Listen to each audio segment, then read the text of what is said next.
Welcome to the Great Detectives of Old Time Radio. From Boise, Idaho, this is your host, Adam Graham. If you have a comment, send it to me, box13@greatdetectives.net.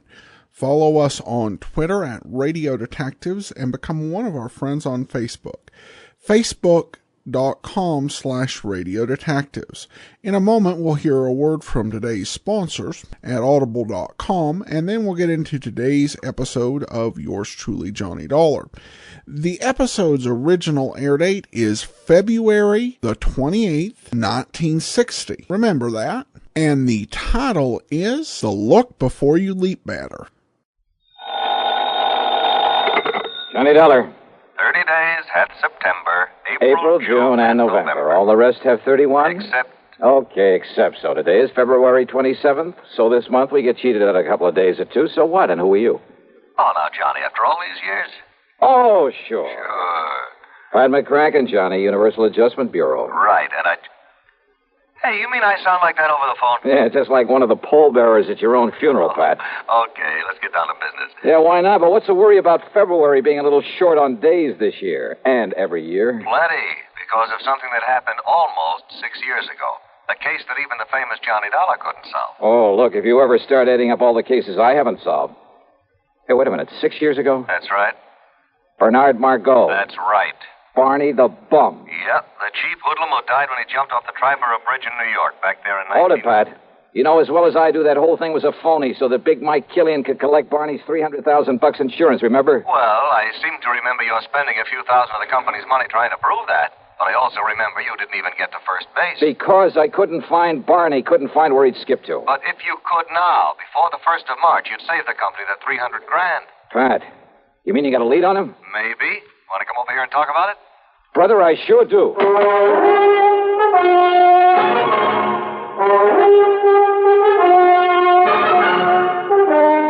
CBS Radio brings you Bob Bailey in the exciting adventures of the man with the action-packed expense account, America's fabulous freelance insurance investigator. Yours truly, Johnny Dollar.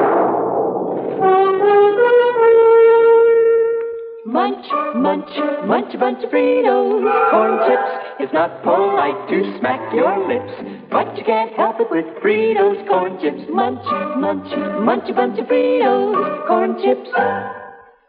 Next time you want something to munch on, try Fritos. They're so crisp, so tasty, so good. You'll see right away why we say Fritos are the corn chips made to munch. Fill a big bowl with Fritos next time you settle down to watch your favorite TV program. Boy, there's contentment in every munch. Munch, munch, munch a bunch of Fritos, corn chips. Fritos are golden chips of corn, as nutritious as they are delicious. So full of good, crisp flavor, such good-for-you nourishment. They're the ideal snack for grown-ups and children alike. Get a bag of Fritos corn chips today and munch a bunch. Fritos. Fritos corn chips. Munch, munch, munch a bunch of Fritos, corn chips. And now, Act One of yours truly, Johnny Dollar.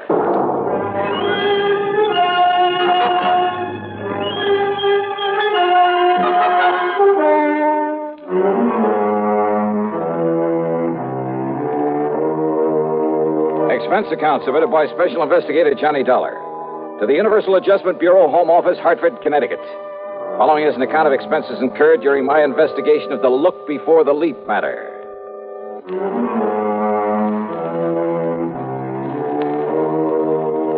Barney Margot, Barney the Bum, a strong arm for Big Mike Killian, and his case had made me look like a fool.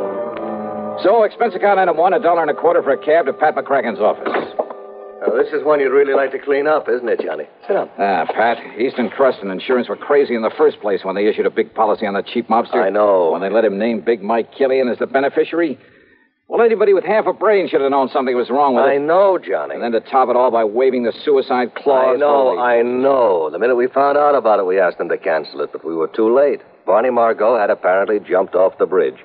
And neither you nor the police nor anybody else at that time could prove that he hadn't. And just because some of Barney's clothes were found in the water, because of that phony suicide note he left on the bridge. Don't forget the witness, Johnny, the girl who saw him alone out there on the bridge before he disappeared. Yeah, I who remember. also saw something, presumably his body, topple off into the water. Mady Prescott was her name. Yeah, that's the one. And since Barney had been seen going onto the bridge but didn't show up after what she saw... So they took Big Mike Killian's word for it that Barney made the leap. That's right. Whereupon Big Mike immediately claimed the insurance. However, Johnny, Killian has not been paid that $300,000, nor will he be if you can produce Barney Margot in time. Yeah, but how much time? Well, according to the final decision of the courts, while we were fighting this payment, unless he's picked up before March 1st... Oh, are you kidding, Pat? Today is the 27th of February, and Yes. according to that little rhyme you tried to charm me with over the phone, tomorrow is the last possible chance. Johnny, will you listen? Yeah, well... The girl, that Mady Prescott, just came back from Paris. Paris? Well, what's that got to do She with it? made a report to the police, and they passed it on to us. She says that only a few weeks ago, right there in Paris, she saw Bernard Margot. Oh? Oh. Yeah. Thanks to all the international red tape involved, there's no way we can possibly get him back here in time. Well, even so... What's more, all the proof in the world that he's still alive is no good unless he himself is brought back to New York. Oh, now, wait. Well, that was the decision of the courts. That's the way it stands. Oh, great. But, Johnny, if you somehow, and believe me, not only I, but the police will close their eyes to whatever method you might have to use, if you could somehow get him back here in time, well, I'm thinking about a $10,000 fee, in addition to your expense account if you produce him. Nothing, of course, if you don't.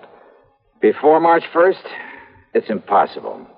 Yes, I know. So, Pat, I'm going to try.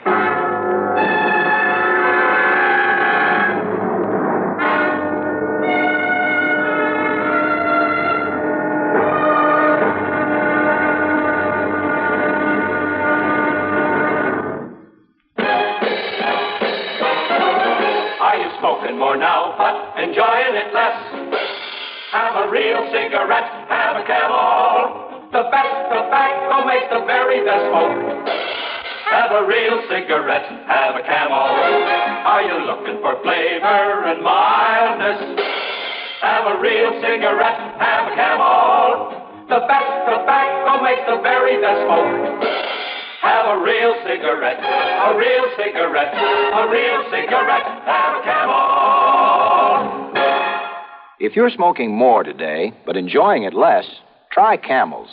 The Camel blend of costly Turkish and domestic tobaccos has never been equal for rich flavor, easygoing mildness, real smoking satisfaction every time you light up.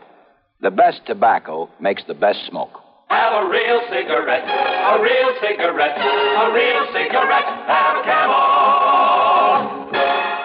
And now, Act Two of yours truly, Johnny Dollar, and the look before the leap matter.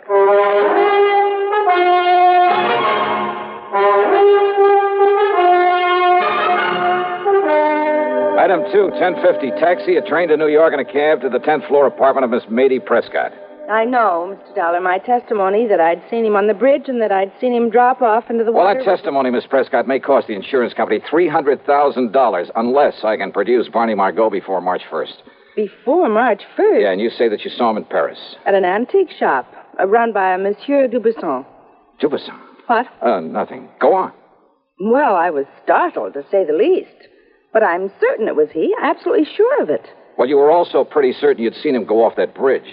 I know, but I must have been wrong at that time. So you could also be wrong now. I know. But it's the only thing I have to go on. And you know, since you mentioned that name Dubuisson...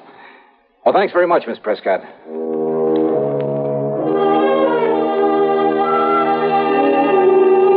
Dubuisson's a fence. They're in Paris. Exactly the sort of character Barney the Bum might tie up with. Perhaps even as a contact for Big Mike Killian. As I stepped into the self-service elevator to get back to the street, I wondered. But I didn't wonder for long about anything. Okay, Jimmy, push that stop button. Yeah, sure, Milford. Between floors. Yeah. All right, what's the idea? Johnny Dollar, huh? Maybe. So there's only one reason you'd be calling on the Prescott date. What of it? Big Mike didn't like you interfering when poor Barney died. He don't like it now. Oh, well, that's just too bad. In fact, he don't like you. Now, Jimmy, come on. No! Yeah. Now, James, leave us dump this stiff in the basement. It was the building superintendent who found me there in the basement, got me back on my feet again. Item 3, 10 cents for a call to one of the transatlantic airlines. Item 4, $31 for a cablegram. Then item 5, $1 for a cab to the 18th precinct headquarters, my old pal Randy Singer. Sure, Johnny. A couple of Big Mike Killian's boys. Must have been. You want me to have them picked up? No. Only I warn you, Killian will have an alibi for him, sure as gun. Don't worry about him. I'll take care of that pair myself. Well, now, And, Johnny. Randy, all I ask is that you stand by until I get back here from Paris. Paris? Somehow I got to perform a miracle. I got to bring Barney Margot back here before March 1st. Today's the 27th. That means I have until midnight tomorrow night. So long, Randy. Johnny, wait a minute. Sorry, but every second counts, and I just have time to catch a plane. Hey, Johnny, listen. So long, baby, and wish me luck. I'm going to need it.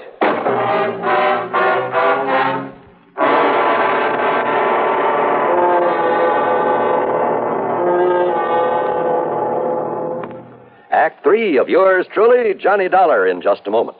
Meet star Stuart Irwin. Nothing's worse for an actor than a nasty cold. To feel better quickly, I take wonderful 4-way cold tablets, the fast way to relieve cold distress. Right. Tests of all the leading cold tablets proved 4-way fastest acting. 4-way starts in minutes to relieve muscular pains, headache, reduce fever, calm upset stomach, also overcomes irregularity. Take my advice. For your next cold, take 4-way cold tablets, the fast way to relieve those cold miseries. 4-way, only 29 cents. And now here's a word about another fine product of Grove Laboratories. Does dandruff dull your hair, leave scalp itchy? Get Fitch Dandruff Remover Shampoo and get rid of unsightly dandruff in 3 minutes. 3 minutes with Fitch regularly is guaranteed to keep embarrassing dandruff away forever. Apply Fitch before wetting hair. Rub in 1 minute. Add water. Lather 1 minute. Rinse 1 minute. Every trace of dandruff goes down the drain. 3 minutes with Fitch. Unsightly dandruff's gone. Fitch can also leave your hair up to 35% brighter. Fitch Dandruff Remover Shampoo. And now, Act 3 of yours truly, Johnny Dollar.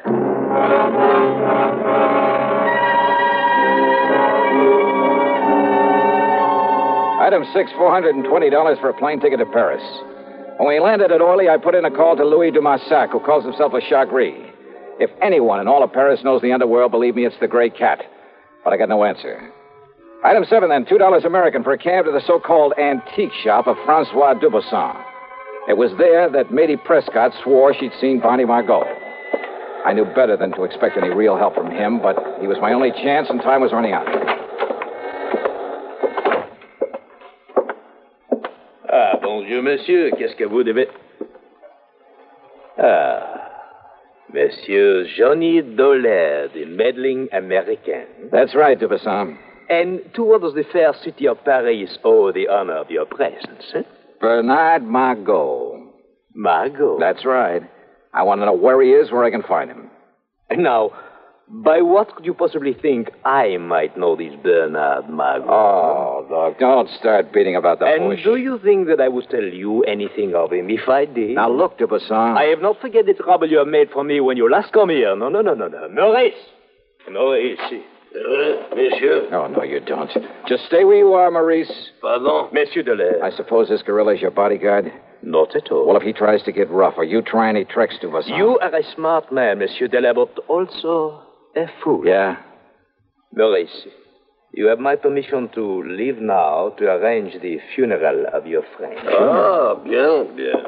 You see, your alarm was for nothing. Okay. But now, about this Barney Margot. I told you I knew nothing of him. And even if I did, do you forget, monsieur, that you have no authority here in France? Now, you listen. In other words, why do you waste your time when you know that all you will learn from me is nothing? Threats, even the promise of a bribe got me nowhere. So I left him, and again I put in a call to Louis Dumassac, my underworld contact. This time the line was busy. At least it meant he was home.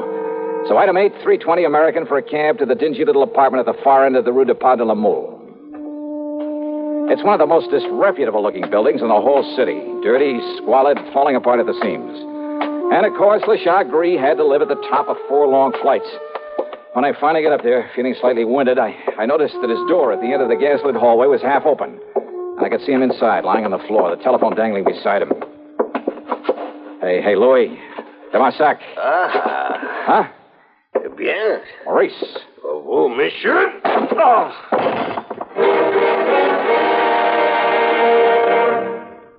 Hello, I'm Burgess Meredith. Did you know there are over 3 million persons in America who are hard of hearing and not doing anything about it? Maybe you or some member of your family is hard of hearing. Well, fortunately, I've never had this problem. Some of my friends and family have. Now, a few years ago, your excuse might have been that you didn't want to wear a bulky hearing aid. But today, it's a different story. I've just seen the new Super 60 hearing glasses developed by Mako Electronics. If I hadn't known they were hearing glasses, I would have guessed them to be regular eyeglasses. It's a wonderful way for any hard of hearing person to conceal a hearing loss. There are styles for both men and women. For an interesting free booklet on hearing glasses for yourself or a friend, stop in at Mako or write to Hearing Glasses, CBS, 485 Madison Avenue, New York. Don't wait until your hearing gets worse. It may be too late. Send for your booklet today. Write CBS, 485 Madison Avenue, New York. And now, Act 4 of yours truly, Johnny Dollar.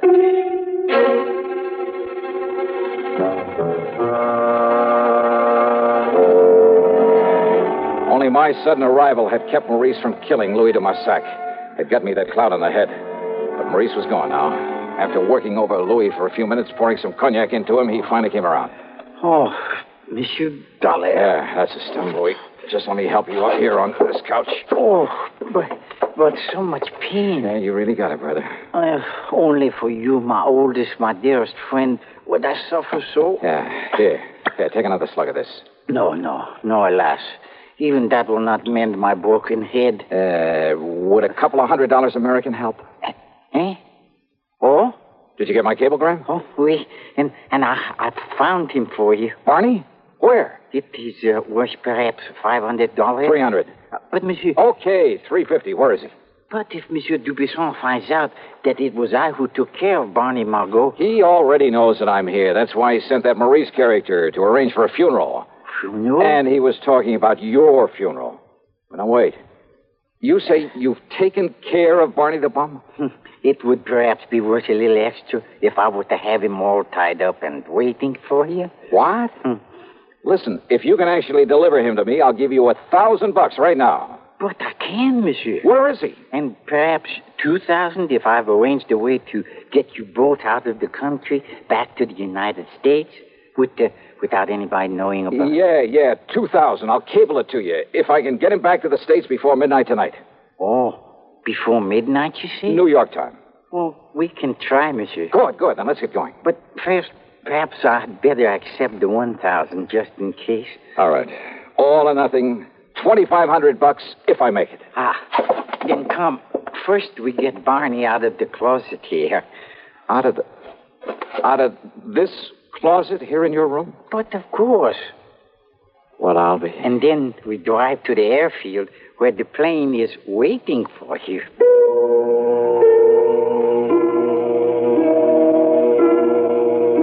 Believe me, we'd never have gotten away with a thing like this back in the States, or anywhere else I can think of, or without the help of the Chagris. After making sure that Barney was securely bound and gagged, we piled him into a car that de Marsac said was his, only I doubt it. We headed westward through Versailles to the city of... Well, maybe for diplomatic reasons, I better not mention the name of it.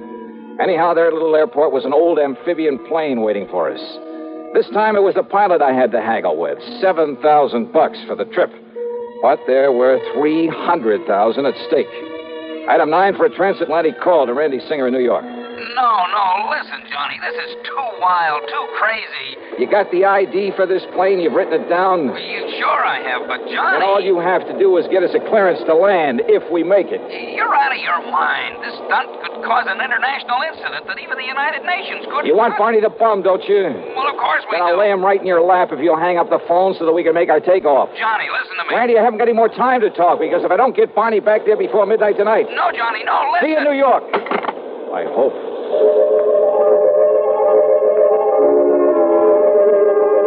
Oh, that plane trip was something I'll never forget. Sure, on the ground, the big amphibian looked pretty good. But up in the air, it shuddered and shook like the old crate it really was. And I wondered if she had enough gas aboard. What sort of double talk the pilot used to keep us from being ordered down, I'll never know. Any second, I expected a bunch of fighter planes to start buzzing us. But somehow we made it. And Randy, bless his heart, and I don't know how he did it. Randy got us a clearance to land. Matter of fact, he even had an escort waiting for us to haul Barney off to the clink and take me back to the office at headquarters. Yeah, by some miracle, it all worked out. Except for one thing. But so help me, Johnny, if you ever again try to pull a thing like... You fallen asleep again, huh? Just like you did all the way in from the airport. Well, I can't say that I blame you. Mission accomplished, all that sort of stuff. Mission accomplished, Huh? Did you happen to notice what time it was when we sat down at the airport? Sure, right after midnight, 12:07. Just exactly 7 minutes too late. Too late? Ruling in the courts, don't you get Johnny. it, Randy? In order to save the company paying off that 300,000 clams, I had to get him back here before midnight. Last night, February 28th, before the 1st of March. Oh, now So wait. the fortune I've run up in expenses has to come out of my own pocket. Johnny. And I thought I was going to make myself a cool $10,000 fee. Listen. You were right, Randy. I should have known better. It was crazy. The whole idea was completely crazy right from the beginning. Johnny, will you listen to if me? I had any sense, I'd blow my brains out 7 minutes after midnight. That's right, February 28th. So you've forgotten just one little thing. Yeah. This just happens to be 1960. So what? I had to get that punk back here before the 1st of... Yeah, leap year. Randy. That's right. So today just happens to be the day before the 1st of March, February 29th. Oh, no. You mean I made it after all? You mean I... Oh, no. It's a fact, Johnny. Fact.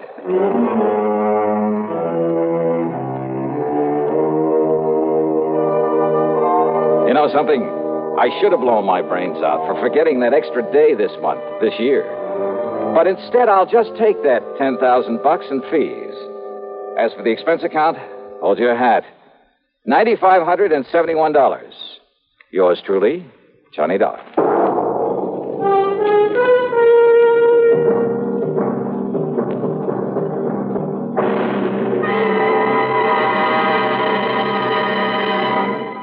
Our star will return in just a moment. Constipation is something people don't talk about much, but it can be a problem for anyone, even doctors. And when constipation occurs, it's interesting to see just what doctors consider important about a laxative they might use or recommend. Well, a majority of the doctors we heard from had this to say. A laxative should be effective, gentle, as close to natural acting as possible, and a medicine that can be used with complete confidence. Now, X-Lax has been popular with many doctors and millions of people over the years because pleasant-tasting chocolated X-Lax is effective. Overnight, it helps you toward your normal regularity. X-Lax is gentle. Next morning, it gives you the closest thing to natural action. And that's why many doctors and millions of people use X-Lax with complete confidence.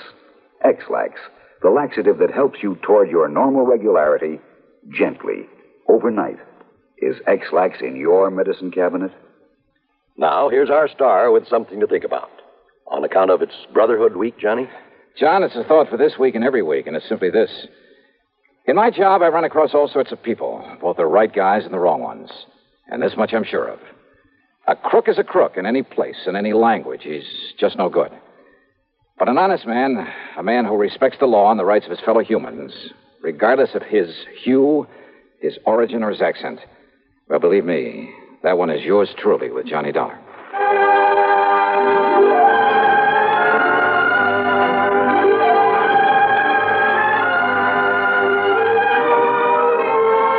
Yours truly, Johnny Dollar, starring Bob Bailey, originates in Hollywood and is written, produced, and directed by Jack Johnstone.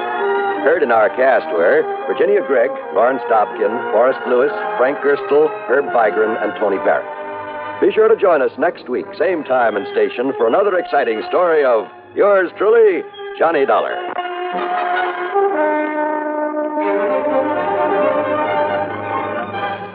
This is John Wall speaking. Listen next to Suspense on the CBS Radio Network. Hiya, folks.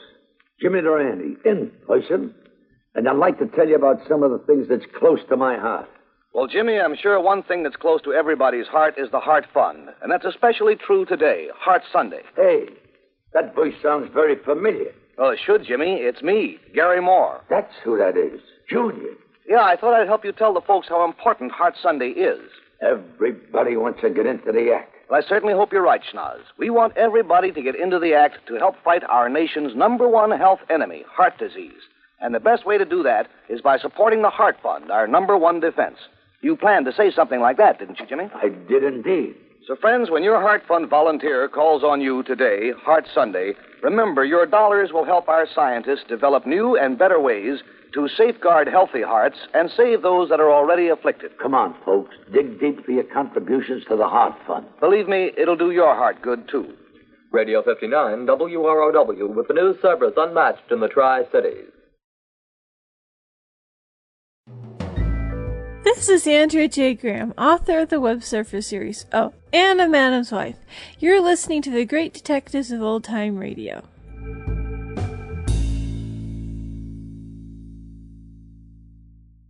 Welcome back. It might have saved the insurance company a little bit of time had Pat McCracken made sure he knew.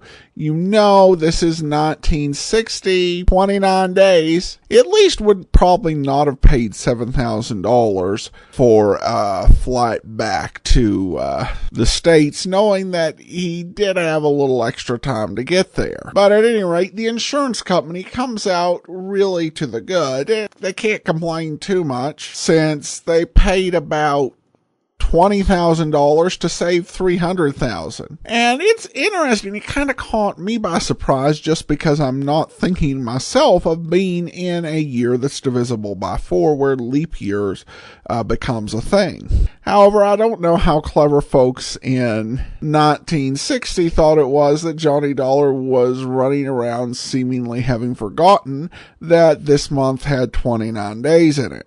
Also, on the commercials, always a pleasure to hear Jimmy Durante. Really a treat.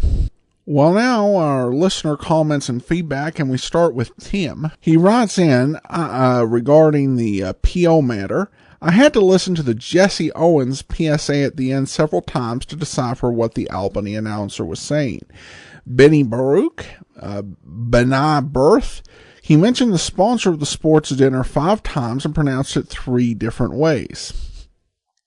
I finally figured out he was trying to say, and I'm going to butcher it, please, apologies, B'nai B'rith, the Jewish charitable organization. The pronunciation, as I heard it on New York airwaves growing up, was B'nai B'rith. B'nai B'rith. Okay.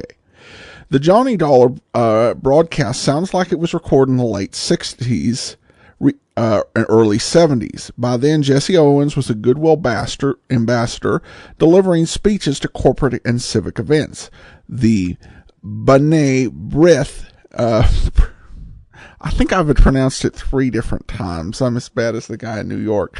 Particularly liked Owens for his performance in the 1936 Munich Olympics and for showing up Hitler's sports ambitions. According to the website, B'nai B'rith International, and they have it INTL. The name means Chicken of the Covenant. B'nai is the ungendered plural form of bar or bat, so fraternal twin brother and sister might have their B'nai mitzvah on the same day, eliminating the argument about whether to call it a bar mitzvah or a bat mitzvah. Well, thanks for the information, Tim. And I will have to admit, none of the recordings for Johnny Dollar domestically were labeled as rebroadcast. As far as we know, there was not a deal in place late 60s, early 70s to re-syndicate Johnny Dollar. It was a CBS show, and you didn't start having stuff like that wasn't already syndicated, like Box 13, air on American radio station until sometime in the later on into the 70s. But the Jesse Owens thing, it is true, from what I've read, the Goodwill Ambassador position didn't start till 1966. However, this could have been an event that was outside of that. Before that period, Jesse Owens was hard up for money for a lot of his life in the late 50s, early 60s. But if these were rebroadcast, it'd be interesting. to know, and also what the arrangement was. Now, there are Johnny Dollars that we know were rebroadcast in the 60s and 70s over Armed Forces networks, and you can tell those just by the commercials that they were rebroadcast a bit later. But we're not aware of any domestic ones, so if there's any information out there, I'd definitely be curious on it. Thanks for the tip, and I am so sorry for butchering the name, even though you put it down there with pronunciation. Linda had a thought regarding a point I made regarding hard-boiled writing and writers inspired by hard-boiled fiction. She writes, regarding the comments about homages to hard-boiled detective shows and how to get away with them in writing in that manner, go to the future. One episode of Star Trek The Next Generation took place in the holodeck where Captain Picard played out a fantasy of being a 1940s hard-boiled detective. As you said, it's fun if you can find a way to make it work. And yeah, I do remember that episode, his detective Dixon Hill. And he actually ended up using that in the First Contact movie, though it wasn't really for detective purposes. All right, well, that will do it for today. Join us back here tomorrow for Dragnet, and next Friday, another episode of Yours Truly, Johnny Dollar. In the meantime, send your comments to box13@greatdetectives.net. Follow us on Twitter at Radio Detectives, and become one of our friends on Facebook, facebook.com/Radio Detectives. From Boise, Idaho, this is your host, Adam Graham, signing off.